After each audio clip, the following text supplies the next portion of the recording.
여러분 안녕하십니까? 세종시의 한 국공립 어린이집에서 담임교사와 보조교사 8명이 원장과의 갈등으로 집단 퇴사하는 일이 벌어졌습니다. 신규 채용 교사까지 출근을 포기하는 등 보육 공백 사태가 이어지자 급기야 원아들과 학부모들이 감독기관인 시청에 항의 방문했습니다. 고병건 기자입니다. 아이들이 엄마 아빠 손을 잡고 건물 안으로 들어갑니다. 옹기종기 친구들끼리 모여 즐겁게 종이접기 놀이를 합니다. 하지만 이곳은 어린이집이 아닌 세종시청 로비입니다. 세종의 한 국공립 어린이집에서 원장과의 갈등으로 전체 교사 8명이 갑자기 그만두자 학부모 10여 명이 보육 공백을 해결해달라며 시청에 항의 방문을 온 겁니다. 불안해하는 아이들을 차마 어린이집에 보낼 수 없고 그렇다고 따로 맡길 데도 없어 시청까지 데려왔습니다. 낯선 선생님들이 이제 대체교사 분들이 이제 매일마다 바뀌니까 아이들이 그것 때문에 좀 많이 불안해하는 그런 것도 있어요. 발단은 새로 바뀐 어린이집 원장과 기존 교사들과의 갈등이었지만 부실 급식 논란, 아동학대 의혹까지 언론에 보도되면서 원장과 일부 학부모 간의 고소 사태까지 비화했습니다. 그러는 사이 76명이던 원아수는 48명까지 줄었습니다. 남아있는 사람들은 대기할 어린이집도 없고 맞벌이고 돌봐줄 사람도 없으니까 눈물 흘리면서 불안한 마음에 지금 보내고 있는 건데. 원장 해임과 관리감독자 상주 등을 요구한 일부 학부모들에게 세종시청은 감사위원회에 종합감사를 약속했습니다. 잘못이라든가 책임을 물으려면 그에 따른 상응하는 문제되는 내용에 대한 명확한 그 결과를 내가지고 그분에 대해서 책임도 물을 게 있으면 묻고 해야 되기 때문에.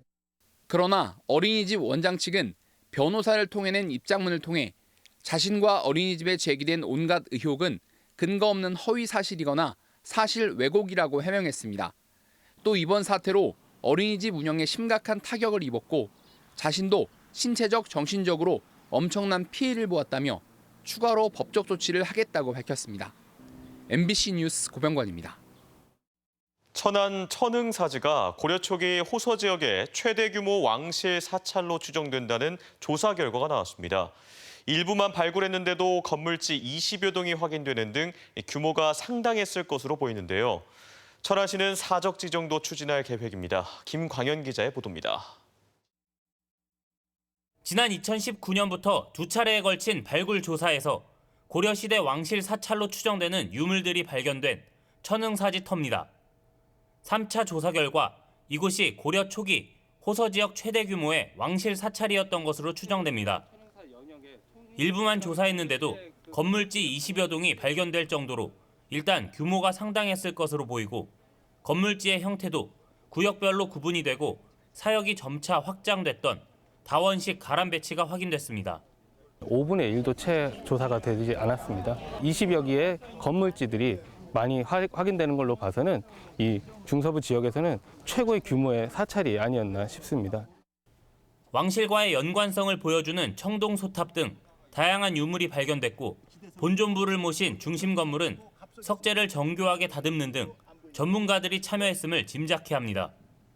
고급의 그러한 기종의 청자들이 나오고 또 저러한 청동 소탑 나오고 개성 만월대라든지 또는 동시대의 다른 사찰에서 보이는 그런 기단에 비해서는 이게 격이 더 높다는 거예요. 천안시는 추가 발굴 조사를 이어가는 한편 전체 규모를 확인하는 등의 절차를 거쳐 국가지정문화재 지정을 추진하기로 했습니다. 천흥사지는 고려시대 창건돼 조선시대 폐사된 절로 현재는 주변에 5층 석탑과 단간지주만 남아 있습니다. MBC 뉴스 김광현입니다. 최근 플라스틱 폐기물을 줄이려는 다양한 움직임이 확산하고 있습니다. 지자체들도 빈 페트병을 회수한 뒤 현금으로 돌려주는 자판기 운영에 종량제 봉투와 교환 사업 등 다양한 아이디어를 동원하고 있습니다. 김지혜 기자가 현장에 다녀왔습니다. 자판기처럼 생긴 빈 페트병 자동 수거기 앞. 수십 개, 많게는 100개 페트병을 가져온 시민들로 북적입니다. 깨끗한 페트병 1개를 넣으면 10원씩 적립돼 현금으로 받을 수 있다 보니 재미가 쏠쏠합니다. 이걸 이용하는 사람이 요새는 점점 늘어나가지고 어떤 때는 사람이 줄을 서가지고 다투는 경우도 그렇게 발생하고 있습니다. 단 깨끗하고 라벨이 없는 페트병만 수거됩니다. 라벨이 붙어있는 페트병을 넣으면 이렇게 거부됩니다. 문화센터나 체육관 등 대전에 설치된 자동 수거기는 70대. 지자체들은 수거 비용 절감과 재활용 확대의 효과가 큰 만큼 직접 대면 회수도 확대할 방침입니다. 페트병을 많이 모아서 일반 기계에다가 투입을 하면 시간도 많이 걸리기 때문에 대면 수거, 무게로 개근해서 보상을 해드리는 대면 사업을 확대를 하려고 하고요. 페트병 15개를 모아오면 5리터 종량제 봉투로도 바꿔줍니다. 지난 3월부터 시작된 이 사업으로 수거된 페트병은 7만 2천여 개, 교환한 종량제 봉투가 8천 장에 달합니다. 투명 페트병은 일반 플라스틱하고 다르게 고품질의 재활용 원료가 됩니다. 투명 페트병 15개면 티셔츠 한 장을 만들 수 있을 정도고요. 대덕구에서는 페트병뿐 아니라 샴푸, 요구르트 등 다양한 플라스틱별로 무게를 재서 킬로그램당 200원까지 현금으로 돌려줍니다. 시는 자원순환 사업 확장을 위해 여러 번 사용할 수 있는 다회용기 적용 장소도 늘릴 방침입니다. 영화관 1개소에 대해서 시범 운영을 하고 있고 내년에는 그 각종 축제장, 카페 그리고 그 장례식장 등으로 확대하여 시민이 직접 환경 문제 해결에 참여하고 보상도 받는 일석이조의 지자체 사업들이 재활용 선순환을 이끌고 있습니다. MBC 뉴스 김지혜입니다. 정의당 충남도당은 충남도 문예회관 앞에서 기자회견을 열고 정부와 충남도가 일본의 후쿠시마 핵오염수 해양 방류에 적극 대응해야 한다고 촉구했습니다. 이들은 충남만 해도 서산과 태안, 보령 등 6개 시군이 바다와 접해 있는데도 과학적 근거가 부족하다는 이유로 김태흠 지사가 후쿠시마 원전 오염수 방류 관련 현수막을 모두 떼라고 지시한 것은 문제라고 주장했습니다. 또 국민의 생명과 생존권을 보장해야 할 정부가 이를 외면한다면 지방정부가 적극적으로 나서야 한다며 충남도가 핵오염수 해양 방류 관련 예상 피해 규모와 영향을 조사하고 대책을 마련해야 한다고 강조했습니다. 최근 후쿠시마 원전 오염수 방류 결정 이후 수산물에 대한 우려가 높아지는 가운데 충남도가 수입 수산물 업체 1,216곳을 대상으로 원산지 표시 특별 점검에 나섭니다. 주요 점검 품목은 소비량이 많은 활, 참돔과 가리비, 멍게 등으로 도는 이달 말까지 각 시군 국립수산물 품질관리원과 함께 단속을 진행할 계획입니다. 지난해 지방선거에서 재산 신고를 누락한 혐의로 벌금 90만 원을 받은 김광신 대전 중구청장에게 검찰이 1심에 이어 2심에서도 당선 무효형에 해당하는 벌금 250만 원을 구형했습니다.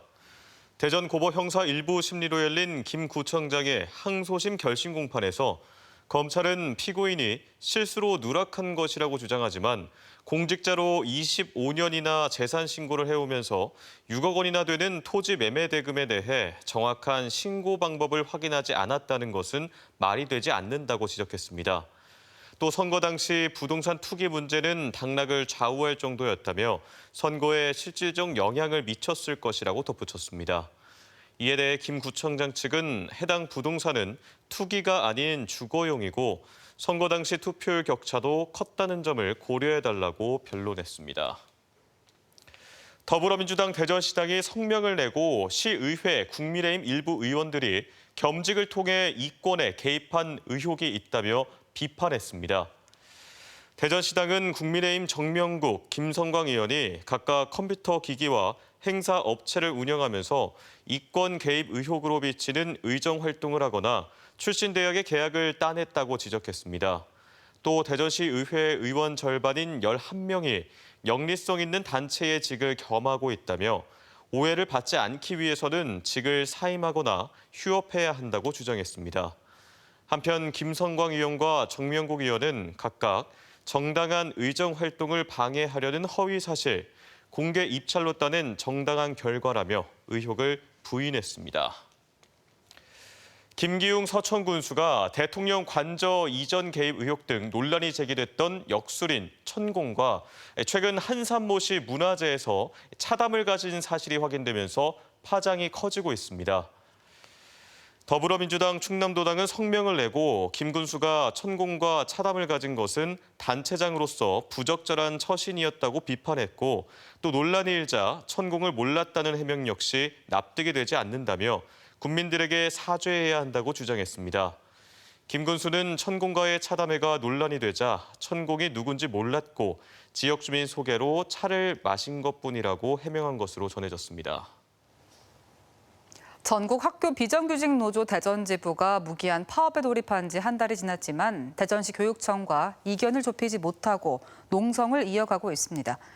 노조 측은 방학 중 비근무자 근무일수 보장과 상시근무자에게 매년 일정 기간의 자율연수를 부여해달라고 요구하고 있지만 시교육청은 근로기준법에 어긋나고 다른 근무자들과의 형평성에도 맞지 않아 받아들일 수 없다며 맞서고 있습니다. 특히 양측이 합의점을 찾지 못하고 평행선을 이어가는 중에 비정규직 노조와 대전시 교육청 공무원 노조 사이 노노 갈등 양상까지 빚어지고 있습니다. 대전시 교육청은 지난달 15일부터 한 달간 30개 학교 143명의 노조원이 파업에 참여한 것으로 파악 중인 가운데 내일 단체 교섭을 재개할 예정입니다. 금성 백조주택이 6월 호국 보훈의 달을 맞아 국가유공자 변정규씨 댁에서 담장 도장과 대문 보수, 옥상 방수 작업과 주방 상판 교체 등 무료로 주택 보수 봉사 활동을 진행했습니다. 올해로 30년째인 국가유공자 노후주택 무료 보수는 대전지방보훈청, 대한주택건설협회와 함께 국가유공자 중 주택 보수가 필요한 곳에 신청을 받아 선정하며 올해 3가구를 비롯해 지금까지 모두 67가구에 대한 보수를 마쳤습니다. 세종에서 오피스텔 등 주택 900여 채를 소유한 50대 부부에게 전세 사기를 당했다는 피해자 140명 가운데 절반 이상이 공무원으로 확인됐습니다. 세종경찰청은 현재까지 확인된 피해자 가운데 70명 이상이 세종시 공무원이고 대부분 20, 30대인 것으로 파악했습니다. 이들 부부는 지난 4월 말부터 세입자에게 전세보증금을 돌려주지 않은 혐의로 입건됐으며 경찰은 범행을 도운 공인중개사 6명도 사기죄 등 혐의를 적용해 수사하고 있지만 이들 대부분 혐의를 부인하고 있습니다. 태안에서 동급생을 7시간 동안 집단 폭행하고 동영상을 촬영해 온라인상에 공유한 여중생 3명이 기소됐습니다. 대전지검 서산지청은 공동상해, 강요 등의 혐의로 중학생 등 2명을 구속, 1명은 불구속 상태로 기소하고 나머지 1명은 기소 유예했습니다. 이들은 지난 4월 30일 태안의 한 건물 지하주차장과 옥상, 학교 운동장 등에서 피해자의 얼굴을 때리고 발로 걷어차는 등 7시간 동안 폭행한 혐의를 받고 있습니다. 검찰은 피고인들이 미성년자지만 범행의 정도와 경위 등을 고려해 가정법원 송치가 아닌 형사재판에 회부하기로 했다고 밝혔습니다. 만취 운전으로 7명을 사상케 한 혐의로 재판에 넘겨진 정부 세종청사 공무원의 형량이 항소심에서 늘었습니다. 대전지법 형사항소 1부 나경선 부장판사는 징역 1년 4개월을 선고한 1심을 파기하고 징역 2년을 선고하면서 1심 형량이 다소 낮아 다시 정한다고 판시했습니다. 해당 공무원은 지난해 4월 밤 9시 반쯤 만취 상태로 운전을 하다 세종시 금강보행교 앞 정차 중이던 승합차를 들이받아 7명을 숨지거나 다치게 한 혐의로 기소됐습니다. 대전지법 형사 12부 나상훈 부장판사는 고객 돈 20여억 원을 빼돌려 주식, 코인 투자에 쓴 30대 신협 직원에게 징역 2년을 선고했습니다. 재판부는 형사처벌 이력이 없는 초범이고 5억 5천만 원의 피해액을 갚은 점 등을 참작했다고 판시했고 피고인은 항소했습니다. 또 고객 돈 4,300만 원을 횡령해 기소된 대전의 한 신협 직원에게도 1심에서 징역 6개월에 집행유예 2년이 선고됐습니다.